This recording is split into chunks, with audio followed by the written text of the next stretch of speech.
നവഗ്രഹ ശ്രേണിയിലെ മൂന്നാമത്തെ ഗ്രഹമായിട്ടുള്ള ആദിത്യൻ സോമൻ അങ്കാരകൻ മൂന്നാമത്തെ ഗ്രഹം ചൊവ്വ എന്ന് പറയുന്ന ഗ്രഹം ആത്മകാരകനായാൽ എന്തായിരിക്കും ഫലം? ആ വ്യക്തിയുടെ സ്വഭാവ രൂപീകരണത്തിന് എന്തൊക്കെയായിരിക്കും എന്നുള്ളത് നോക്കാം.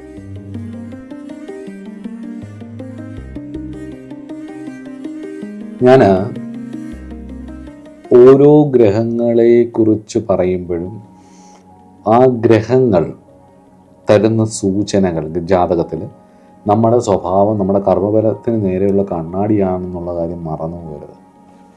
നിങ്ങളുടെ മനസ്സിൽ ജ്യോതിഷം പഠിക്കുന്ന ഒരാളുടെ മനസ്സിൽ പുനർജന്മ സിദ്ധാന്തങ്ങളെക്കുറിച്ചും പ്രപഞ്ചം ഒന്നിൽ നിന്നും ഒന്നിലേക്കുള്ള യാത്രയാണെന്നുള്ള ഉറപ്പില്ലെന്നുണ്ടെന്നുണ്ടെങ്കിൽ നിങ്ങൾക്കിത് കത്തില്ല കേട്ടോ. നിങ്ങൾക്കിത് മനസ്സിലാവണമെന്നുണ്ടെങ്കിൽ, ഇത് ശരിക്കും മനസ്സിലാവണമെന്നുണ്ടെങ്കിൽ ഇത് പഠിക്കണം. ഇതിനെ ആ രീതിയിൽ അനാലിസിസ് ചെയ്യണം. അത്രയ്ക്ക് ഒരു അനാലിറ്റിക്കൽ സ്റ്റഡി ഉണ്ടാവണം. ഇത് വെച്ചിട്ട് ഈ ശാസ്ത്രം പഠിക്കുമ്പം ഇതൊരു ആർട്ടാണ്. സെലിസ്റ്റിയൽ ആയിട്ടുള്ള വിഷയങ്ങൾ ഭൂമിയിലുള്ള കാര്യത്തെ മാത്രമല്ല പ്രപഞ്ചത്തിലുള്ള സർവ്വ വിഷയങ്ങളെ അത് ഇൻഫ്ലുവൻസ് ചെയ്യുന്നുണ്ട്. അപ്പോൾ അതിൽ അങ്ങോട്ടും ഇങ്ങോട്ടും എൻറ്റാങ്കിൾമെൻ്റ് ഉണ്ട്.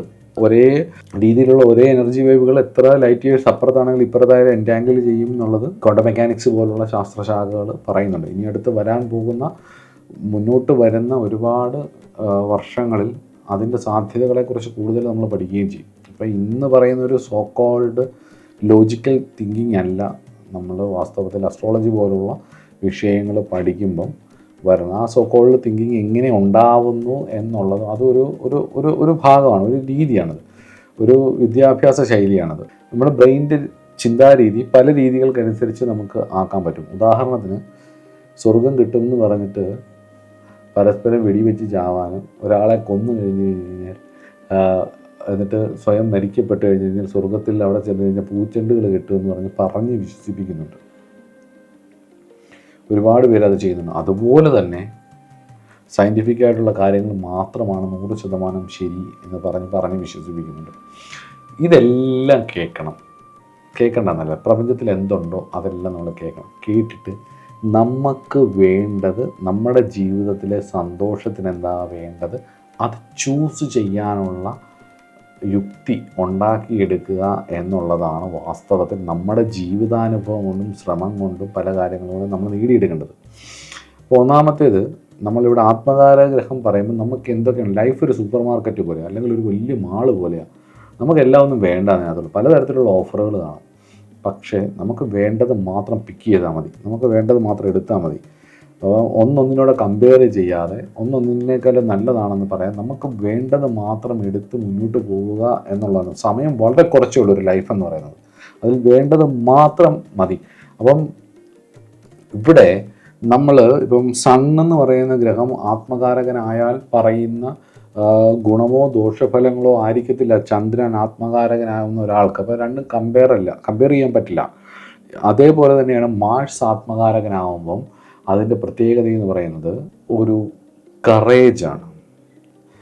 മാർസ് ആത്മകാരകനായാൽ കറേജും പേർപ്പസ്ഫുള്ളായിട്ടുള്ള ആക്ഷനുമാണ് പ്രധാനം. കുറച്ചുകൂടെ ലോജിക്കലാണ്. ധൈര്യവും വീര്യവും ഒക്കെയാണ് പ്രധാനമായിട്ടും. ധൈര്യമായിരിക്കും, പരാക്രമം ഒക്കെ ആയിരിക്കും. സൈനികരുടെ യൂണിഫോം അല്ലെങ്കിൽ പോലീസുകാരുടെ പ്രോപ്പറായിട്ടുള്ള യൂണിഫോമുകളും അവരുടെ ആ വരവും അവരുടെ ആ ഒരു പോക്കും ആ നിപ്പും ഒക്കെ കാണുന്ന സമയത്ത് നമുക്ക് തോന്നുന്ന ഒരു ഫീലുണ്ടല്ലോ, ഒരു സൈന്യാധിപൻ മുന്നിൽ വന്ന് നിൽക്കുമ്പോൾ ഉണ്ടാവും നമുക്കൊരു ഫീലുണ്ടല്ലോ. ആ ഫീലാണ് വാസ്തവത്തിൽ നമ്മുടെ ചൊവ്വ എന്ന് പറയുന്നത്. 2 ഉദാഹരണങ്ങൾ പറയാം. ഒന്നെന്ന് പറയുന്നത്, ഒരു സിനിമയൊക്കെ കാണുന്നവരാണെങ്കിൽ നിങ്ങൾക്ക് മനസ്സിലാവും. ബാഹുബലി എന്ന് പറയുന്ന സിനിമയിൽ അതിൽ ഭല്ലാൽ ദേവൻ എന്ന് പറയുന്ന കഥാപാത്രത്തെ നമ്മുടെ മുന്നിലേക്ക് അയാൾ രാജാവാകാൻ പോകുമ്പോൾ അയാളുടെ മുന്നിലൂടെ ബാഹുബലി എന്ന് പറയുന്ന കഥാപാത്രം സൈന്യാധിപനായിട്ട് വന്നിട്ട് ഈ ഓരോ സേനകളെയും പരിചയപ്പെടുത്തുന്നുണ്ട്. ആ പരിചയപ്പെടുത്തുന്ന സമയത്ത് ആ പുള്ളിയുടെ മുഖത്തുള്ളൊരു കറേജ് ഉണ്ട്, ഇങ്ങനെ ആ ഒരു വളരെ ശ്രദ്ധയോടുകൂടി നിൽക്കുന്നത്. അതുപോലെ തന്നെ നമ്മുടെ ഈ പ്രധാനപ്പെട്ട ഇസഡ് കാറ്റഗറി സെക്യൂരിറ്റി ഒക്കെ വരുന്ന സമയത്ത് ഈ ചില ആൾക്കാരെ പുറകിൽ നിൽക്കുന്ന കണ്ടിട്ടില്ലേ, ഇങ്ങനെ നമ്മുടെ പ്രധാനമന്ത്രിയൊക്കെ വരുന്ന സമയത്ത് പുറകിൽ ഇങ്ങനെ നിന്നിട്ട് പ്രസിഡൻ്റൊക്കെ വരുന്ന സമയത്ത് ഇങ്ങനെ അങ്ങോട്ടും ഇങ്ങോട്ടും ഒക്കെ നോക്കി വളരെ സസൂക്ഷ്മം ശ്രദ്ധിച്ചിരിക്കുന്ന ആൾക്കാരുണ്ട്. തൻ്റെ ജോലി എത്ര തിരക്കിനിടയിലാണെങ്കിലും എത്ര നല്ല സസൂക്ഷ്മത്തോടുകൂടി ചെയ്യുന്ന സൈന്യാധിപൻ, അതാണ് ചൊവ്വ. അപ്പം ഈ ഒരു രീതി, ഈ ഒരു കറേജും ഒരു സ്ട്രാറ്റജിക്കൽ തിങ്കിങ്ങും അതുപോലെ ഒരു സ്ട്രോങ് പയനിയറിങ് സ്പിരിറ്റും ഇതൊക്കെ ചൊവ്വ ആത്മകാരകനായി പോസിറ്റീവായാൽ കിട്ടുന്നതാണ്. മനസ്സിലാവുന്നുണ്ടോ ഞാൻ പറയണേ? ഊർജ്ജസ്വലരായിരിക്കും, ദൃഢനിശ്ചയമുള്ളവരായിരിക്കും, വളരെ ഷാർപ്പായിരിക്കും, വളരെ കൃത്യമായിരിക്കും. തൻ്റെ രാജ്യത്തെ സംരക്ഷിക്കാനും നീതിക്ക് വേണ്ടി പോരാടാനും, ഇപ്പം രാജ്യം എന്ന് പറയുന്നത് നമ്മുടെ ലോകം എന്ന് പറയുന്നത് ഇപ്പോൾ സാധാരണക്കാരെന്നുള്ള രീതിയിൽ നോക്കുകയാണെങ്കിൽ വീട്ടിലെ സൈന്യാധിപനായിരിക്കും. നീതിക്ക് വേണ്ടി പോരാടാനും തൻ്റെ കൂടെയുള്ളവരെ സംരക്ഷിക്കാനുമുള്ള ഒരു ലക്ഷ്യബോധം, ജീവിതം വിജയിപ്പിച്ചെടുക്കണം എന്നുള്ള ഒരു യോദ്ധാവിൻ്റെ ബോധം ഇവർക്കുണ്ടാവും ചൊവ്വാത്മകാരകനായാൽ. തങ്ങളുടെ ഊർജത്തെ, തങ്ങളുടെ രീതികളെ ശരിയായ രീതിയിൽ ഉപയോഗിക്കാനുള്ള ഒരു കഴിവ് ഇവർക്കുണ്ടാവും. ഇപ്പോൾ ഉദാഹരണത്തിന് ഞാൻ പറഞ്ഞു കഴിഞ്ഞാൽ സൺ പോസിറ്റീവായി കഴിഞ്ഞാൽ, നമ്മളിപ്പം 2025 കടന്നു പോയത്. ഇപ്പോൾ ഒരു മാസമായെന്ന് തോന്നുന്നു ഓപ്പറേഷൻ സിന്ദൂർ എന്ന് പറഞ്ഞിട്ടുള്ള ഒരു ഇന്ത്യ-പാകിസ്ഥാൻ ഒരു യുദ്ധം എന്ന് പറയാൻ പറ്റത്തില്ല. അവരൊന്ന് ചൊറിഞ്ഞല്ല, നമുക്ക് നല്ലൊരു ബുദ്ധിമുട്ടുണ്ടാക്കി അതിനെ ശരിക്കും തിരിച്ചടിച്ചു. അപ്പോൾ ഈ ഓപ്പറേഷൻ സിന്ദൂർ ഉണ്ടായ സമയത്ത് ഞാൻ അന്നത്തെ ഒരു ഗ്രഹസ്ഥിതി വെച്ചിട്ട് ആ വീഡിയോ ഞാൻ പറഞ്ഞിരുന്നു. ഇത് ഉറപ്പായിട്ടും തിരിച്ചടി ഉണ്ടാവും 100%. കാരണം വെച്ചാൽ ചൊവ്വ നീചനായിട്ട് നിൽക്കുന്ന സമയത്ത് ചിങ്ങൻ രാശി ഉദയ സമയവും അതുപോലെ തന്നെ രവി ഉച്ചനായിട്ടിരിക്കുന്നൊരു സമയവുമാണ്. പിന്നെ വേറെ എന്തൊക്കെയോ ഒരു കാൽക്കുലേഷനും കൂടെ ബേസ് ചെയ്തിട്ട് ഞാനെന്ന് പറഞ്ഞാൽ ഇത് തിരിച്ചടി ഉണ്ടാവുമെന്ന്. നമ്മൾ വലുതായിട്ട് ഞാൻ ഇങ്ങനെയുള്ള വിഷയങ്ങളെ ഇപ്പോൾ കൊറോണ വന്നപ്പം വീഡിയോ ചെയ്യാതിരുന്ന ഒരാളാണ് ഞാൻ. കാരണം ഇങ്ങനെയുള്ള സാഹചര്യങ്ങളെ ചൂഷണം ചെയ്യേണ്ട എന്ന് വെച്ചിട്ട്, അല്ലെങ്കിൽ ആ സാഹചര്യങ്ങളെ ഉപയോഗിക്കുന്നത് എൻ്റെ ഉള്ളിലെ രവി അങ്ങോട്ട് അക്സെപ്റ്റ് ചെയ്യത്തില്ല എന്നുള്ള, എൻ്റെ ഇന്നർ രവി അക്സെപ്റ്റ് ചെയ്യില്ല എന്നുള്ളതുകൊണ്ട് ഇങ്ങനെയുള്ള സാഹചര്യങ്ങൾ വരുമ്പോൾ ഞാൻ അതുമായിട്ട് ആ ട്രെൻഡിനനുസരിച്ചുള്ള വീഡിയോ ഒരിക്കൽ പോലും ഞാൻ ചെയ്തിട്ടില്ല. എനിക്കിഷ്ടമല്ല. പലപ്പോഴും അങ്ങനെ ചെയ്യുന്നത്, പലപ്പോഴും ഈ വ്യാഴമാറ്റം അങ്ങനെയൊക്കെയുള്ള കാര്യം അത് മിക്കപ്പോഴും എല്ലാവരും ചെയ്തതിന് ശേഷമേ ചെയ്യത്തുള്ളൂ. അപ്പോൾ എൻ്റെ ഉള്ളിലെ രവി, എൻ്റെ ആത്മകാരകനല്ല രവി, പക്ഷേ എൻ്റെ ഇന്നർ രവി ഒരിക്കലും അതങ്ങോട്ട് അക്സെപ്റ്റ് ചെയ്യത്തില്ല. പക്ഷെ അന്ന് ഞാനത് പറഞ്ഞിരുന്നു, ഇത് തിരിച്ചടിക്കും എന്നുള്ളത്. അപ്പോൾ അത് എന്താണത് പറഞ്ഞതെന്ന് വെച്ച് കഴിഞ്ഞ് കഴിഞ്ഞാൽ, ആ രവിയുടെ ഒരു രീതി, രവിയുടെ ലീഡർഷിപ്പ് ക്വാളിറ്റി എന്താണെന്ന് ചോദിച്ചു കഴിഞ്ഞ് കഴിഞ്ഞാൽ, നിങ്ങൾ ആ ഡിപ്ലോമാറ്റിക് ലൈനിൽ നോക്കിക്കോളൂ. നമ്മുടെ പ്രധാനമന്ത്രിയാണെങ്കിലും അല്ലെങ്കിൽ അതുമായിട്ട് ബന്ധപ്പെട്ടിട്ടുള്ളവരാണെങ്കിലും ഒന്നും അധികം ഈ വിഷയത്തെക്കുറിച്ച് സംസാരിക്കുകയൊന്നുമില്ല. പ്ലാനിങ്ങും കാര്യങ്ങളും ഒക്കെ നടക്കുന്നുണ്ടായിരുന്നു. പക്ഷേ ഒരു വിഷയം പറഞ്ഞു, അതാണ് രവി. പക്ഷെ അടിക്കുന്നത് ആരാണ്? കൃത്യസമയത്ത് ടാർഗറ്റ് ചെയ്ത് ഇന്നടത്ത് കൊണ്ടൊന്ന് അടിച്ചിരിക്കും എന്ന് കൃത്യമായിട്ട് പറഞ്ഞ സൈനികരാണ്. അവരുടെ ഒരു പ്രസൻറ്റേഷൻ, നിങ്ങൾ ആ വീഡിയോസ് കാണണം, അവരുടെ ഒരു ബോഡി ലാംഗ്വേജ്, അവർ ആ ചോദ്യങ്ങൾക്ക് പറയുന്ന ഒരു രീതി ഒക്കെ. ഇനി ആ കുജനെ കുറിച്ചൊന്ന് മനസ്സിലാക്കിയിട്ട് അവരുടെ ആ ഒരു പ്രസൻറ്റേഷൻ, പ്രത്യേകിച്ച് ലാസ്റ്റ് ആ 3 ആളുകൾ, ആണുങ്ങൾ 3 പേര്, അതിൻ്റെ ടോപ്പ് ലെവലിലുള്ളവർ, അവർ വന്നിട്ട് അത് പ്രസൻറ്റ് ചെയ്യുന്നൊരു രീതിയുണ്ട്. അവരതിന് വളരെ ലാഘവത്തോട് കൂടിയിട്ട് ഒരു സൈന്യാധിപൻ വിജയിക്കപ്പെട്ട് കഴിയുമ്പോൾ ഉണ്ടാവുന്ന ഒരു മുഖഭാവം എന്താണെന്നുള്ളത് നോക്കിയാൽ മനസ്സിലാവും. അപ്പോഴും രവി മറിഞ്ഞിരിക്കുകയാണ്. പ്രധാനമന്ത്രി മറ്റാൾക്കാരോ ഒന്നും ഇതിന് മറുപടി പറയുന്നില്ല. കാരണം ഒരിക്കലും അങ്ങനെയാണ്. രാജാവ് ഒരു പരിധി കൂടുതൽ വിഷയങ്ങൾ പറയുന്നത്, സൈന്യാധിപരായിരിക്കും ഇറങ്ങുന്നത്. നിങ്ങൾ നോക്കിയാൽ മതി. ഇപ്പം വലിയ വിഷയം ഉണ്ടാക്കിയിട്ടുള്ള, ഇപ്പോൾ തിരുവിതാംകൂറിൻ്റെ ഭരണകാലത്തൊക്കെ ആണെങ്കിൽ നിങ്ങളൊന്ന് പഠിച്ചു നോക്കിയാൽ മനസ്സിലാവും. സർ CP ആണ് എല്ലാവരും ഒരു ക്രൂരനെ പോലെ പറയുകയും ഒക്കെ ചെയ്തിരുന്നു. വാസ്തവത്തിൽ രാജാവ് ഒപ്പിടാതെ, രാജാവിൻ്റെ ഓർഡർ ഇല്ലാതെ ദിവാനൊന്നും ചെയ്യാൻ പറ്റില്ല. ചിത്തിരനാളിനെ കുറിച്ച്, ചിത്തിരനാൾ എപ്പോഴും മൗനമായിരുന്നു, പുറത്തേക്ക് അങ്ങനെ കേൾക്കത്തേയില്ലായിരുന്നു. പക്ഷേ ചിത്തിരനാളിൻ്റെ ഒരു ഇതില്ലാതെ, ഒരു ഓർഡർ ഇല്ലാതെ CPക്കൊന്നും ചെയ്യാൻ കഴിയില്ല. പക്ഷേ പഴി മൊത്തം കേൾക്കുന്നതും കൂടുതൽ ആൾക്കാർ ശ്രദ്ധിക്കുന്നതും CPയിലേക്കാണ്. അപ്പോൾ എപ്പോഴും സൈന്യാധിപൻ്റെ നേരത്തേക്ക് അല്ലെങ്കിൽ ആർമിയുടെ അടുത്തേക്കേ വരത്തുള്ളൂ. മറ്റുള്ളവർ അതിൻ്റെ പുറകിലിരുന്ന് ഡിപ്ലോമാറ്റിക് ആയിട്ടുള്ള കാര്യങ്ങൾ ചെയ്യത്തുള്ളൂ. അതാണ് രവിയും കുജനും തമ്മിലുള്ള വ്യത്യാസം. നമ്മൾ ഈ വിഷയം ചർച്ച ചെയ്യുന്ന ഇന്ത്യ പോലുള്ളൊരു രാജ്യത്ത്, പ്രത്യേകിച്ച് കേരളത്തിൽ, ഞാനിപ്പം രാജ്യത്തെ സപ്പോർട്ട് ചെയ്ത് പറഞ്ഞാലോ അല്ലെങ്കിൽ ഏതെങ്കിലും ഒരു ആളെ സപ്പോർട്ട് ചെയ്ത് നല്ലതാണെന്ന് പറഞ്ഞാൽ നമ്മൾ ആ പാർട്ടിക്കാരാവും. ഇത് നമ്മൾ ജ്യോതിഷികളെ സംബന്ധിച്ചിടത്തോളം, സ്പിരിച്വലായിട്ട് ഈ വിഷയത്തെ കാണുന്നവരെ സംബന്ധിച്ചിടത്തോളം നമുക്ക് ഇതെല്ലാം ഒരു സബ്ജക്റ്റുകളും ഓരോ പ്ലാനറ്റ്സിൻ്റെ കോമ്പിനേഷൻസും മാത്രമാണ്. അപ്പം നിങ്ങൾ ചൊവ്വയെക്കുറിച്ച് പഠിക്കുമ്പം പറ്റുമോ വെച്ചാൽ ഇപ്പം യൂട്യൂബൊക്കെ ഉള്ളതുകൊണ്ട് ആ പഴയ ന്യൂസ് വീഡിയോസൊക്കെ ഉണ്ടാവും. അപ്പോൾ അവരത് പ്രസൻറ്റ് ചെയ്യുന്ന രീതി നിങ്ങളൊന്ന് കണ്ടു നോക്കുമ്പോൾ മനസ്സിലാവും ചൊവ്വ എങ്ങനെയാണ്. ഇതേ രീതികൾ ഒരാളുടെ വ്യക്തി ജീവിതത്തിൽ ഒരു കാര്യം ചെയ്തിട്ട് അവർ അവതരിപ്പിക്കുന്നതും കൂടെ നിങ്ങളൊന്ന് ആലോചിച്ച് നോക്കും. ഇതാണ് മാഴ്സ് ആത്മകാരകനായാലുള്ള രീതികൾ. അത് പഠിച്ചു നോക്കിയാൽ മതി. ഈ ഒരു വീടൊരു രാജ്യമാണെങ്കിൽ കുഞ്ഞു കുഞ്ഞു ഫാമിലികൾ ചേരുന്നതാണ് ഒരു വലിയ സൊസൈറ്റി. ഒരുപാട് സൊസൈറ്റികൾ ചേരുമ്പോഴാണ് ഒരു വലിയ രാജ്യമാവുന്നത്. ഇപ്പോൾ ഒരു രാജ്യത്തിൻ്റെ ഒരു മിനിയേച്ചർ ഫോമാറ്റാണ് ഒരു വീട് എന്നുണ്ടെങ്കിൽ ആ വീട്ടിലെ സൈന്യാധിപനായിട്ട് വരുന്ന ആൾ ചൊവ്വയ്ക്ക് ബലം വേണം. ചൊവ്വ ആണ് അവരുടെ ഈ മുന്നോട്ടുള്ള കാര്യങ്ങൾ, അവരുടെ ആ ഒരു മിഷൻസ്. ചൊവ്വ ബലപ്പെട്ട ആൾക്ക് സോൾ ഈസ് ഓൺ മിഷൻ എന്നുള്ളതാണ്. ആ ഒരു മിഷന് വേണ്ടിയിട്ടായിരിക്കും. ഒരു ജീവിത ലക്ഷ്യം എന്ന് പറയുന്നതിന് ഒരു യുദ്ധം പോലെ ആയിരിക്കും എന്നുള്ളതാണ്. മനസ്സിലാവുന്നുണ്ടോ? ഇനി ഇത് നെഗറ്റീവായാൽ എന്തായിരിക്കും എന്ന് നോക്കാം. ചൊവ്വ ആത്മകാരകനാവുകയും അത് ദോഷമാവുകയും ചെയ്തു, ശത്രുക്ഷേത്രത്തിൽ നിൽക്കുക, അതുപോലെ തന്നെ നെഗറ്റീവ് ഇൻഫ്ലുവൻസസ് വരിക ഒക്കെ വന്നു കഴിഞ്ഞ് കഴിഞ്ഞാൽ എന്തായിരിക്കും എന്നുള്ളത്. ഒന്നാമത്തേത്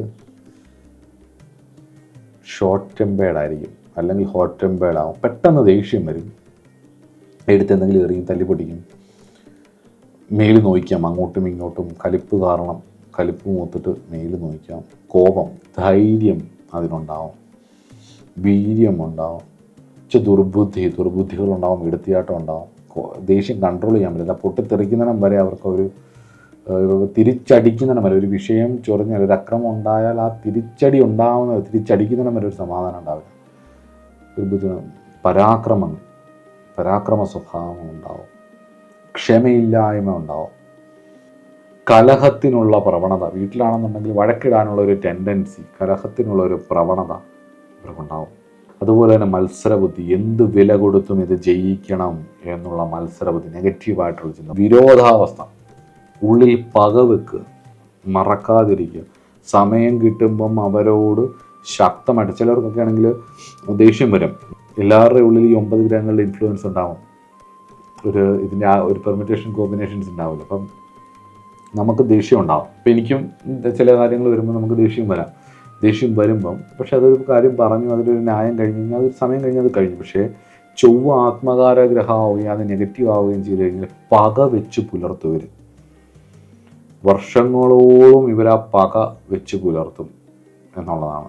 അതുപോലെ തന്നെ തങ്ങളുടെ ശക്തിയെ, തങ്ങളുടെ കഴിവുകളെ, തങ്ങളുടെ ആരോഗ്യത്തെ ഒക്കെ വിനാശകരമായിട്ടുള്ള മോശമായിട്ടുള്ള കാര്യങ്ങൾക്ക് ഉപയോഗിക്കാനുള്ള ഇവരുടെ ഒരു കഴിവ് ശ്രമിക്കുന്നത്. അമിതമായിട്ടുള്ള ലൈംഗിക ആഗ്രഹം, ഒന്നീ ലൈംഗികതയോടെ അമിതമായിട്ടുള്ള ആഗ്രഹം, ഇല്ലെങ്കിൽ അടി വെട്ടുകുത്ത് ഇങ്ങനെയൊക്കെയുള്ള പരിപാടികളോടുള്ള താല്പര്യം, ഇല്ലെങ്കിൽ ഇതെല്ലാം വരും. ഇല്ലെങ്കിൽ വീട്ടിൽ തന്നെ പ്രശ്നങ്ങളുണ്ടാക്കും, അടിയൊക്കെ ഉണ്ടാക്കുക. അപ്പോൾ ഈ ലൈംഗിക വിഷയമാണെങ്കിൽ പോലും ചന്ദ്രൻ്റെ ഒരു ലൈംഗിക ശൈലിയല്ല സൂര്യൻ്റെ ഒരു ലൈംഗിക ശൈലിയല്ല ചൊവ്വയ്ക്കുള്ളത്. ചൊവ്വയ്ക്കാണെങ്കിൽ പോലും അവരുടെ പ്രണയത്തിൽ പോലും ശാരീരികമായിട്ടുള്ള മേല് നോയിക്കലും വഴക്ക് പറയലും ആ ഒരു കലക സ്വഭാവമുണ്ട്. ഇന്നത്തെ കാലത്ത് ഈ ട്രോളന്മാർ പറയുന്ന പോലെ ഒരു കലിപ്പൻ്റെ കാന്താരി ലുക്ക്. സ്നേഹമുള്ളതുകൊണ്ടാണല്ലോ ചേട്ടൻ തല്ലിയെ എന്നുള്ള ഒരു രീതി ചൊവ്വയ്ക്കുണ്ട്. ചൊവ്വ മോശമായാലുണ്ടാവും. ആ ഒരു എന്താ പറയുക, മുന്നോട്ട് കൊണ്ടുപോവുക അവരുടെ ഒരു രീതി, ഒരു ചുരുക്കി പറഞ്ഞാൽ ഇടിയും ഒക്കെ ഉണ്ടാവും. ഒരു സ്വസ്ഥത കുറവായിരിക്കും, മേല് നോക്കിയൊക്കെ ചെയ്യുക. അപ്പോൾ അതിന് ഇവർ പഠിക്കേണ്ട ഒരു കർമ്മപാഠം എന്താണെന്ന് ചോദിച്ചാൽ ക്ഷമ പഠിക്കുകയും കോപം നിയന്ത്രിക്കുകയും ചെയ്യുക എന്നുള്ളതാണ്. ഓജരാശിയിൽ നിൽക്കുന്ന കുജനാണെങ്കിൽ സുബ്രഹ്മണ്യ സ്വാമിയെയും അതുപോലെ തന്നെ വീരഭദ്രസ്വാമിയെയും ഒക്കെ ആശ്രയിക്കുക എന്നുള്ളതാണ്.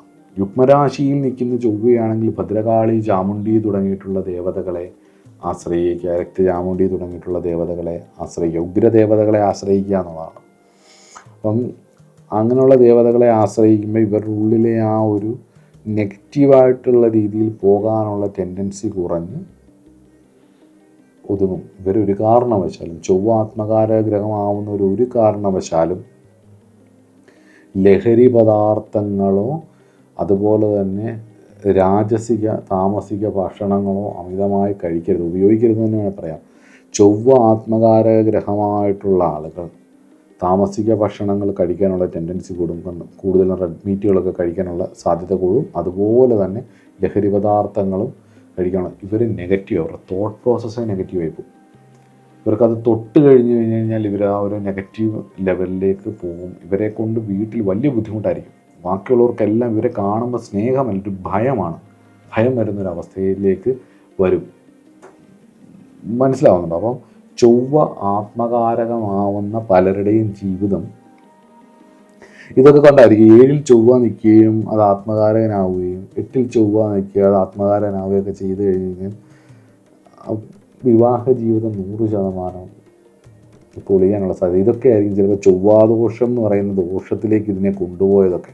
അതിനകത്ത് കൂടുതൽ നിരീക്ഷണം നടത്തണ്ട. കാരണം ഈ ചൊവ്വാദോഷം എന്ന് പറയുന്ന ഒരു ദോഷം വാസ്തവത്തിൽ ഒരു ആധികാരിക പ്രമാണമില്ല. 8-ൽ പാപൻ 9-ൽ പാപൻ പാപഗ്രഹങ്ങൾ പലതുണ്ട്. ഇപ്പോൾ ശനി നിന്നാലും വിവാഹം വൈകും 7-ലും 8-ലും ഒക്കെ. അപ്പോൾ അതുപോലെ തന്നെ ചൊവ്വ നിന്നാൽ വാസ്തവത്തിൽ ഈ പണ്ട് കാലത്തൊക്കെ ഇവർക്ക് ചിലപ്പം കൊലപാതക പ്രവണതകളും ഒക്കെ വരാം. 7 ചൊവ്വ 8 ചൊവ്വയൊക്കെ നിന്നിട്ട് ആത്മകാരകനാവുക, അത് നെഗറ്റീവ് ആവുകയും ചെയ്തു. പോസിറ്റീവ് ആയാൽ വേറെ ഗുണങ്ങളാണ്. ദേഷ്യമൊക്കെ ഉണ്ടെങ്കിലും ഭയങ്കരമായിട്ട് കെയർ ചെയ്ത് കൊണ്ടു നടക്കുകയും ചെയ്യും. നെഗറ്റീവ് ആയാൽ അതിന് നേരെ വിപരീതമായിരിക്കും. അപ്പം ആ ചൊവ്വയുടെ അതുകൊണ്ട് നിങ്ങൾ ശ്രദ്ധിച്ച് നോക്കിയാൽ മതി. ഇപ്പോൾ ചൊവ്വ നെഗറ്റീവ് ആകുമ്പോഴാണ് കൊലപാതകം പോലുള്ള കാര്യങ്ങൾ നടക്കുന്നത്. അതേ വിഷയത്തെ ഹാൻഡിൽ ചെയ്യാൻ ചൊവ്വയുടെ തന്നെ പോസിറ്റീവായിട്ടുള്ള കാരകത്വത്തിലുള്ളതാണ് നിയമ നടപടികൾ, പോലീസ്, നേരായ സൈനികർ അത് പോസിറ്റീവ്. അപ്പോൾ ഒരേ വിഷയം കൊണ്ട് തന്നെയാണ് അതിനെ പരിഹരിക്കേണ്ടത്. ഒരു വിഷയത്തിൽ അതേ വിഷയത്തിൻ്റെ തന്നെ പോസിറ്റീവായിട്ടുള്ള കാര്യങ്ങൾ കൊണ്ടാണ് പരിഹരിക്കേണ്ടത്. അതുപോലെ തന്നെയാണ് ചൊവ്വ നെഗറ്റീവ് ആകുമ്പോൾ അതിൻ്റെ പോസിറ്റീവായിട്ടുള്ള കാര്യമാണ് പരിഹാരം. അതെന്താണ്? ചൊവ്വയുടെ കാരകത്വത്തിലുള്ള ഈശ്വരാരാധന. പ്രധാനമായിട്ടും ഉള്ളത് ഭദ്രകാളി, സുബ്രഹ്മണ്യം തുടങ്ങിയിട്ടുള്ള ദേവതകളും അതുപോലെ തന്നെ വിളക്ക് ഒക്കെ കത്തിക്കുന്നത്, ചുറ്റുവിളക്ക് കത്തിക്കുന്നത്, അതുപോലെ തന്നെ ദീപം തെളിയിക്കുന്നത്, ഇതെല്ലാമാണ് പ്രധാനം. അഗ്നി ഹോമങ്ങൾ ഇത്യാദി കാര്യങ്ങളൊക്കെയാണ് പ്രധാനമായിട്ടും ഈ ചൊവ്വയ്ക്കുള്ള ആത്മകാരക ഗ്രഹം ദോഷമായി വരുമ്പോൾ, തൻ്റെ ആഗ്രഹങ്ങൾക്കനുസരിച്ച് എത്താൻ പറ്റാതെ വരുമ്പോൾ, നെഗറ്റീവായിട്ടുള്ള ചിന്തകളിലേക്ക് തന്നെ പോയി ജീവിതം ആഗ്രഹിക്കുന്ന പോലെ എത്താൻ പറ്റാതെ വരുമ്പോൾ ഈ കാര്യങ്ങളാണ് കൂടുതലായിട്ടും ചെയ്യേണ്ടത്. ഇനി അടുത്തത് ആത്മകാരക ഗ്രഹം ബുധനായാൽ എന്താണെന്നുള്ളത് നോക്കാം.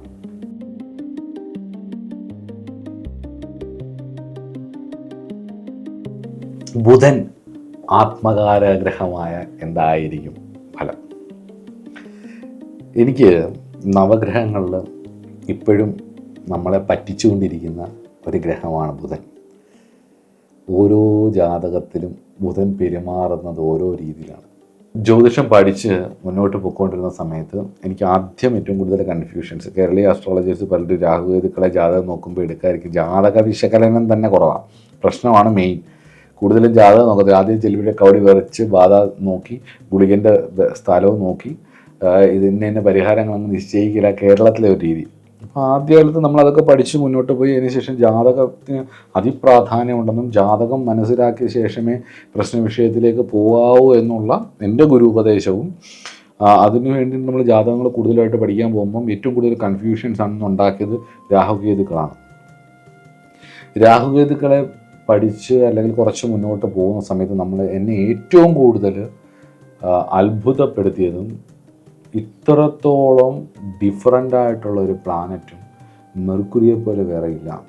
മെർക്കുറി അത് വെറുതെ അല്ല പറയുന്നത്, അതൊരു നവംസഗ്രഹമാണ്. നവംസകം ഇവിടെ ഉദ്ദേശിച്ചത് ഇത് നമുക്കിത് മെയിലാണെന്ന് പറയാം, അല്ലെങ്കിൽ ഇത് ഫീമെയിലാണെന്ന് പറയാം. ഐ മീൻ ഇമോഷണലി ആണ് ഞാൻ ഉദ്ദേശിച്ചത്, ഇമോഷണൽ സ്റ്റൈൽ. ഇവൻ ആരുടെ കൂടെ നിൽക്കുന്നു, എങ്ങനെ നിൽക്കുന്നു എന്നുള്ളതിനനുസരിച്ച് പെരുമാറിക്കളയും. സംതിങ് വ്യത്യസ്തമാണ്. എന്നാൽ ഒരുപാട് കാര്യങ്ങളുടെ കാലഘട്ടം കമ്മ്യൂണിക്കേറ്ററാണ്, സ്ട്രാറ്റജിക്കാണ്. ചൊവ്വയുടെ സ്ട്രാറ്റജിക് തിങ്കിങ് എന്ന് പറഞ്ഞു കഴിഞ്ഞാൽ യുദ്ധധർമ്മങ്ങളാണ്. ഇവിടെ എന്ന് പറഞ്ഞു കഴിഞ്ഞാൽ ആൾക്കാരുമായിട്ട് ഇടപെടാനുള്ള ഒരു സ്ട്രാറ്റജി. അതായത് പരസ്യങ്ങളൊക്കെ നിങ്ങൾ കണ്ടിട്ടില്ലേ, വളരെ ചെറിയ സമയം കൊണ്ട് ഒരു കാര്യം മറ്റുള്ളവരുടെ ഉള്ളിലേക്ക് എടുത്തിടാനുള്ള ഇവരുടെ ഒരു കഴിവ്. അങ്ങനെ കാര്യങ്ങൾ കമ്മ്യൂണിക്കേറ്റ് ചെയ്യാനുള്ള ദൂതനാണ് ബുധൻ. വളരെ ക്യൂരിയസ് ആയിട്ട് കാര്യങ്ങളെല്ലാം കാണുന്നതും വളരെ ഏതൊരു സാഹചര്യത്തെയും അഡാപ്റ്റബിളായിട്ട് അതിനനുസരിച്ച് പെരുമാറാനുള്ള കഴിവ്. ഷാർപ്പ് ഇൻ്റലക്റ്റ് ആയിരിക്കും. സാഹചര്യം എങ്ങനെയാണെന്ന് മനസ്സിലാക്കി അതിനനുസരിച്ച് ഹാസ്യമറക്കേണ്ടിടത്താണെങ്കിൽ ഹാസ്യമറക്കുകയും, ഹാസ്യത്തിൻ്റെ കാരകനാണ് ബുധൻ. ഹാസ്യമാണെങ്കിൽ അങ്ങനെ, വിശുദ്ധമായിട്ട് വലിയ വലിയ കാര്യങ്ങൾ സംസാരിക്കാനാണെങ്കിൽ അത്, മൗനമായിട്ടിരിക്കാനാണെങ്കിൽ അങ്ങനെ, വിനയമായിട്ടിരിക്കാനാണെങ്കിൽ അങ്ങനെ, സൂപ്പർലേറ്റീവായിട്ടുള്ള കാര്യങ്ങൾ പറയാനാണെങ്കിൽ അങ്ങനെ, എങ്ങനെ വേണമെങ്കിലും സാഹചര്യങ്ങളെ ഇവരുടെ താളത്തിലേക്ക് കൊണ്ടുവരാനുള്ള ഇവരുടെ ഒരു കഴിവ് വളരെ വലുതാണ്. പ്രത്യേകിച്ച് ബുധൻ ആത്മകാരകനായി പോസിറ്റീവായാൽ ലേണിംഗ് സ്കിൽ, തിങ്കിങ് സ്കിൽ, ശക്തമായിട്ടുള്ള കാര്യങ്ങൾ, ഷാർപ്പ് ഇൻ്റലക്റ്റ് ആയിരിക്കും.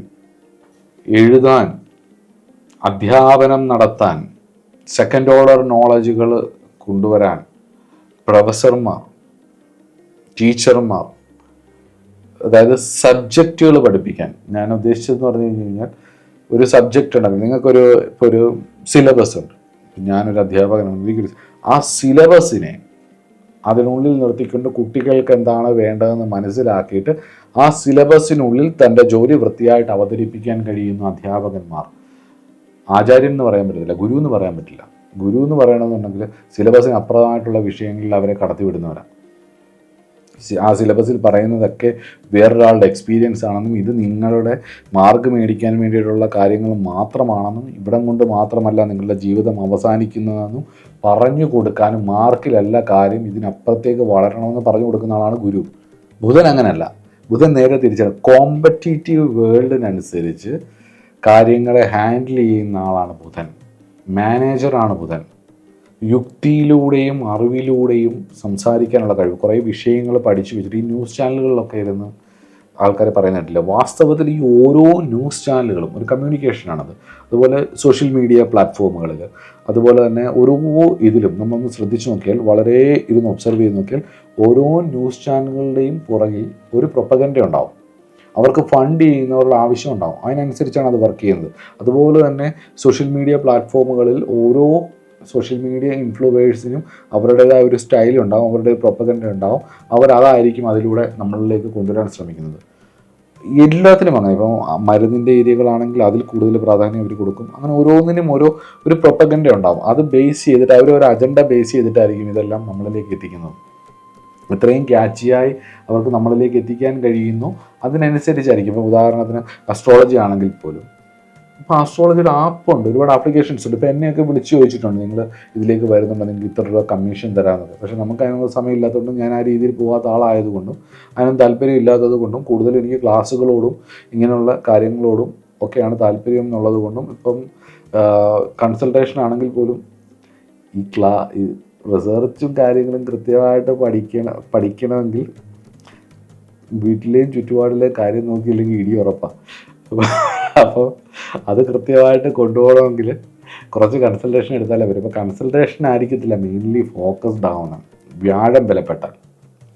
എന്നുവെച്ചാൽ ബുധൻ ബലപ്പെടുന്ന ഒരു അസ്ട്രോളജറാണെങ്കിൽ എന്തുകൊണ്ട് അവർക്ക് അസ്ട്രോളജി എന്ന് പറയുന്ന വിഷയത്തിനെ കൂടുതലായിട്ട് അറിയുന്നതിനേക്കാളുപരി ഈ പഠിച്ച അറിവുകളെ ഇന്നത്തെ കാലഘട്ടത്തിനനുസരിച്ച് ഉപയോഗിച്ച് എങ്ങനെ വളരാം എന്നുള്ളത് മാത്രമായിരിക്കും. അപ്പോൾ അറിവിനെ വിനയത്തോട് ഉപയോഗിച്ചുകൊണ്ട് തങ്ങളുടെ ബുധൻ വൈശ്യനാണ്, ആ അവിടെ ബിസിനസ്സാണ് ശ്രദ്ധ, അതിലേക്ക് എത്തിക്കാനുള്ള ഒരു ശ്രമമായിരിക്കും എന്നുള്ളത് ഓർക്കുക. ബുധൻ ആത്മകാരകനാവുകയും നെഗറ്റീവ് ആവുകയും ചെയ്താൽ അതിൻ്റെ ദോഷഫലങ്ങൾ എന്തായിരിക്കും എന്നുള്ളത് നോക്കാം. മുമ്പേ പറഞ്ഞ പോലെ നന്നായി സംസാരിക്കും, നന്നായി ചിരിക്കും, നന്നായിട്ട് ഇടപെടും. പക്ഷേ ഉപരിപ്ലവമായിട്ട്, അതായത് മേളിൽ മാത്രമേ അത് കാണത്തുള്ളൂ, ഉള്ളിൽ കാമ്പുണ്ടാവില്ല. ഇപ്പം നമ്മളൊക്കെ വർക്ക് ചെയ്തിട്ടുള്ളവരാണ് അല്ലെങ്കിൽ വർക്ക് ചെയ്യുന്നവരാണ്. നിങ്ങളുടെ ഓഫീസിൽ ശ്രദ്ധിച്ചാൽ മതി, ചില ആൾക്കാർ ഭയങ്കര ഷോ ഓഫ് മാത്രമല്ല, പണിയൊന്നും എടുത്തില്ലെങ്കിലും മുകളിലിരിക്കുന്നവരെ നല്ല ഷോ ഓഫ് കാണിച്ച് ഭയങ്കരമായിട്ട് പ്രസൻറ്റ് ചെയ്ത് എല്ലാവരുടെ അടുത്ത് നടന്നിട്ട് ഹൈക്കുകളും അല്ലെങ്കിൽ അടുത്ത സ്ഥാനത്തേക്ക് കയറി പോകാൻ കഴിയുന്ന ചില ആൾക്കാരുണ്ട്. അവിടെ നന്നായിട്ട് പണിയെടുക്കുന്ന പലരും പുറമോട്ട് പോവുക ചെയ്യുന്നു. ശരിക്കും അതാണ് ബുധൻ നെഗറ്റീവായാൽ, ആത്മകാരകനായി ബുധൻ നെഗറ്റീവായുള്ള ഒരു ടെൻഡൻസി എന്ന് പറയുന്നത് ഷോ മാത്രമേ കാണൂ, ധർമ്മം ഉണ്ടാവില്ല. കൺസ്യൂമേറ്റ് ലെയർ എന്നാണ് ഞാൻ ബുധനെക്കുറിച്ച് പറഞ്ഞൊരു ക്ലാസ്സിൽ വിശേഷിപ്പിച്ചത്. അന്നത് പറഞ്ഞത് അങ്ങനെയാണ്. അനാവശ്യമായിട്ടുള്ള സംസാരം, തങ്ങളുടെ ആവശ്യത്തിനനുസരിച്ച് ചേർത്ത് പിടിക്കാനും ആവശ്യം കഴിയുമ്പോൾ ചവിട്ടി മാറ്റി നിർത്താനും പിന്നീടൊരു ആവശ്യങ്ങൾക്ക് വേണ്ടാന്നുണ്ടെങ്കിൽ പൂർണ്ണമായി ഒഴിവാക്കാനും പിന്നീടൊരാവശ്യം വരുമ്പോൾ അത് ഉപയോഗിക്കാൻ വേണ്ടി ആ കോണ്ടാക്റ്റ് നിലനിർത്തുന്നതും എല്ലാം ബുധൻ നെഗറ്റീവായിട്ട് ആത്മകാരകനാകുമ്പം വരാൻ സാധ്യതയുള്ള കാര്യങ്ങളാണ്. അനാവശ്യ തർക്കബുദ്ധി, ക്രൂരമായിട്ടുള്ള ഇടപെടൽ. ബുധൻ ശക്തമായൊരു ഇൻസെക്യൂരിറ്റി ഉണ്ട്. ആ ചന്ദ്രൻ്റെ കുറേ സ്വഭാവം കിട്ടിയിട്ടുണ്ട്. എന്താണെന്ന് ചോദിച്ചു കഴിഞ്ഞാൽ ബുധൻ്റെ ജനനം തന്നെ പുരാണങ്ങളിൽ പറയുന്നത് വളരെ മോശമായ ഒരു വഴിയിലൂടെയാണ്. അതായത് ആചാര്യനായ ബൃഹസ്പതി ചന്ദ്രനെ തൻ്റെ ഉത്തമ ശിഷ്യനായ വീട്ടിൽ വിളിച്ചു നിർത്തുകയും ഒരാവശ്യം വരുന്ന സമയത്ത് ബൃഹസ്പതി പുറത്തേക്ക് കുറച്ച് കാലത്തേക്ക് തപസ്സിനായും മറ്റു ചില കാര്യങ്ങൾക്കായിട്ട് പുറത്തു പോകുന്ന സമയത്ത് ചന്ദ്രൻ ഗുരുവാണ്, ഗുരു ഏൽപ്പിച്ചിട്ട് പോയതാണ്. അപ്പോൾ നോക്കി പൊന്നുപോലെ നോക്കേണ്ട സ്ഥലത്ത് തിരിച്ചു വരുന്ന സമയത്ത് ബൃഹസ്പതിയുടെ ഭാര്യയായിട്ടുള്ള താര ഗർഭിണിയാണ്. ചന്ദ്രൻ്റെ ആ കുട്ടിയാണ് ബുധൻ. അപ്പോൾ ചന്ദ്രൻ അങ്ങനെ ശാപവും കിട്ടും. ഗുരുവിൻ്റെ ശാപം കിട്ടിയ ആളാണ് ചന്ദ്രൻ. അപ്പം ആ ഗുരുത്വദോഷം വരാനുള്ളൊരു ടെൻഡൻസി മിക്കവാറും ചന്ദ്രൻ ആത്മകാരകനായിട്ടുള്ളവർക്ക് ഉണ്ടാവുകയും ചെയ്യും. അപ്പോൾ അതിൽ നിന്നുണ്ടായതാണ്. അപ്പം എന്നിട്ട് ബൃഹസ്പതി ക്ഷമിക്കാൻ കഴിവുള്ള ആളാണ് ഗുരു. ഗുരുവിന് ബലപ്പെട്ടവർക്ക് പെട്ടെന്ന് ക്ഷമിക്കാൻ കഴിയും.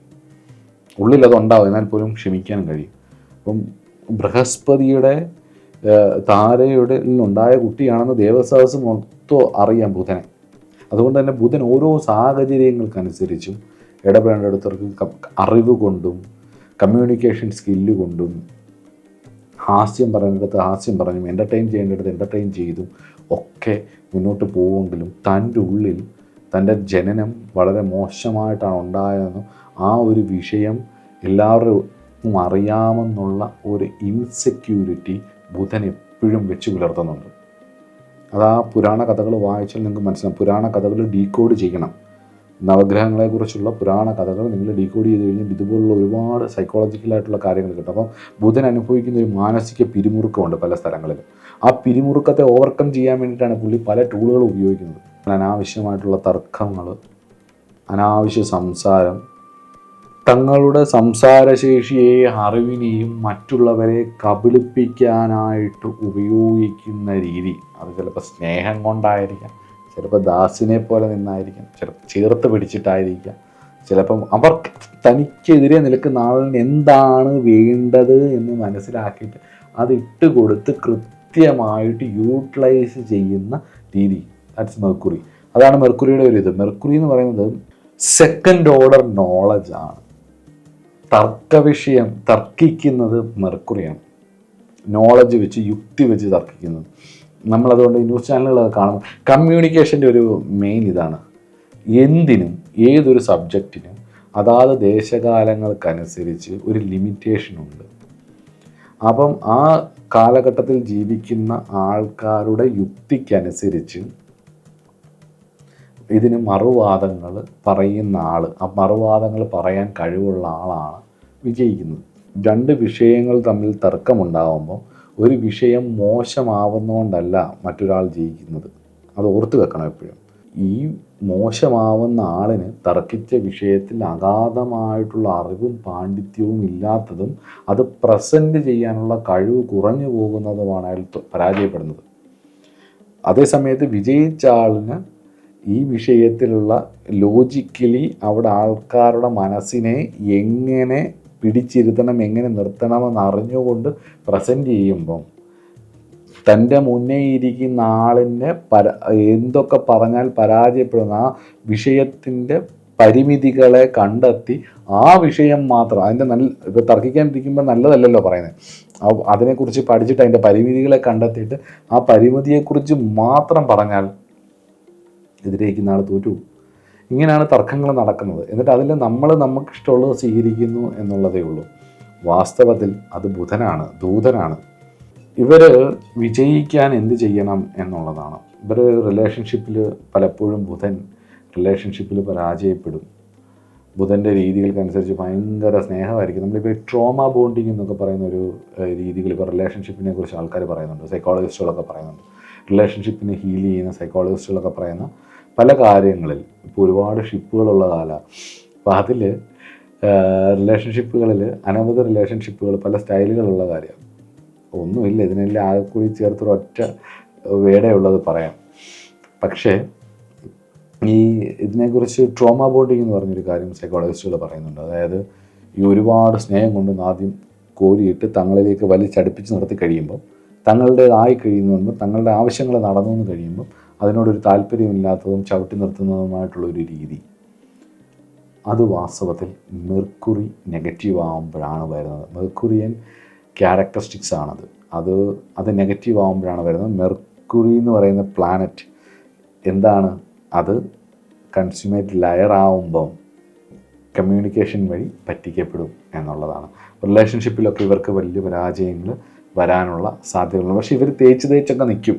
ഓഫീസിലൊക്കെ ആണെങ്കിൽ ഇവർ ഒരുപാട് ചൊറഞ്ഞാലും കരയേണ്ട അടുത്ത് കരഞ്ഞും ചിരിക്കേണ്ട അടുത്ത് ചിരിഞ്ഞും അക്സെപ്റ്റ് ചെയ്യേണ്ട അടുത്ത് അക്സെപ്റ്റ് ചെയ്തൊക്കെ തേച്ച് ഇവരുടെ ആവശ്യമുള്ളിടം വരെ ഇവർ നിൽക്കും. ഇവരുടെ ആവശ്യം കഴിഞ്ഞു എന്ന് തോന്നുന്ന നിമിഷം